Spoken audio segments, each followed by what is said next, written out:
We're going to do over under. We'll stick with baseball since that's been our theme and that's the area of interest for a lot of your research and obviously your background. But I want to do over under number of wins, and we'll assume 162 game season. I'm going to throw some team names out there and I'm going to give you a number. And I just want, over under. If you want to provide some explanation, that's fine. If you want to just say my gut says this and we can leave it at that, that's fine as well. Sure. You ready? All right. Yeah. Dodgers over under 95 wins. Over. They're loaded. I mean, the Padres are better, obviously. That's unquestionable. But the Giants are still a little ways away. Diamondbacks are still not the strong. Diamondbacks. They're still the Diamondbacks. I think they're just loaded. So yeah, I see them, easily in the triple digits. Nice. Okay, so you mentioned my next team is the Padres. You said the Padres are better than the Dodgers. I was going to say better than before. I didn't mean better than before. Okay. I meant better than before. Okay. So then Padres over under 85 wins.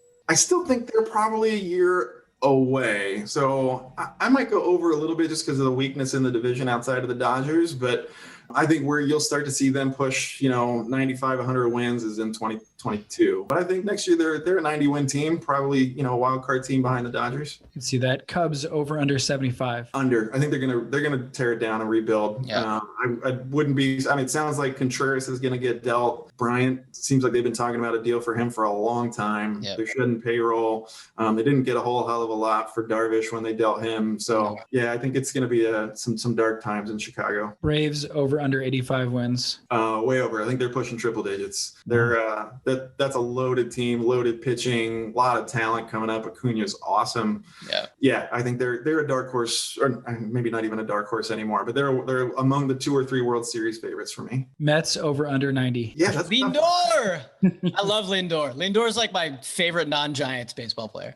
Yeah, I guess I'm always wary of these teams, these like super teams, these manufactured super teams, that they're going to sign a couple free agents. They always seem to disappoint. And so, as cursed as the Mets have been for the last number of years, like I can imagine an environment where this just goes horribly. But they do have now Lindor, Carrasco's a good pitcher. DeGrom's the best in the game. I'll go under though. I'm so wary of these environments. There's a lot of holes in that team.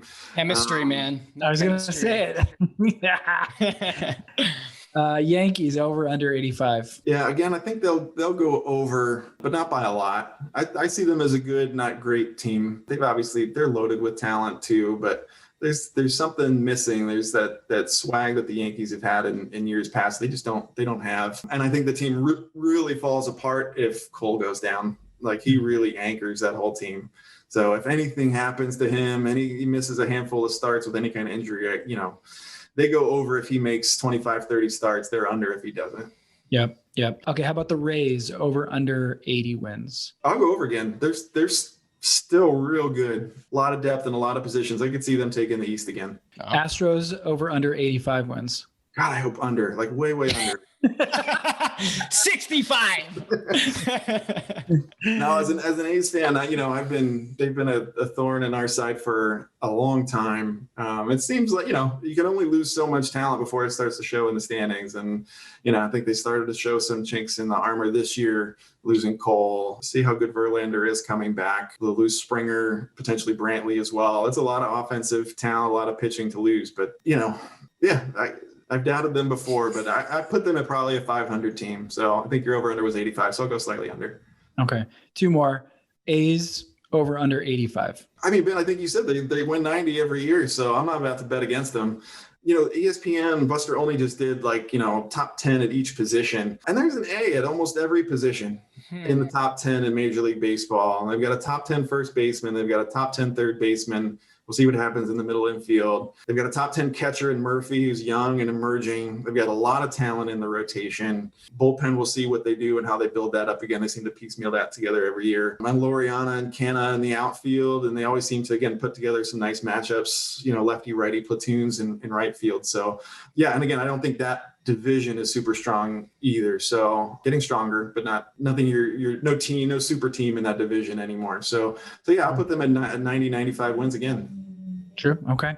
Last one, White Sox over under 75 wins. Over. Again, I would put them in the same bucket as the Braves, as like, the team of the next 5 years. Braves, Padres, White Sox, like, look out. They're three real they're built so nicely from within, and they're starting to augment it with some free agent signings and things like that. So I like the White Sox a lot. Even with Tony La Russa leading the ship over there, huh?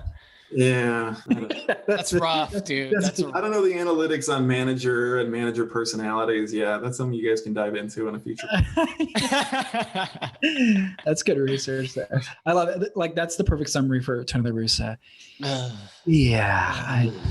Just rough. All around rough. But it's so interesting how these guys just get opportunity after opportunity after opportunity. He's an old white dude. He's an old, well-respected Hall of Fame white dude. Like, of course he gets opportunities, man. Yeah.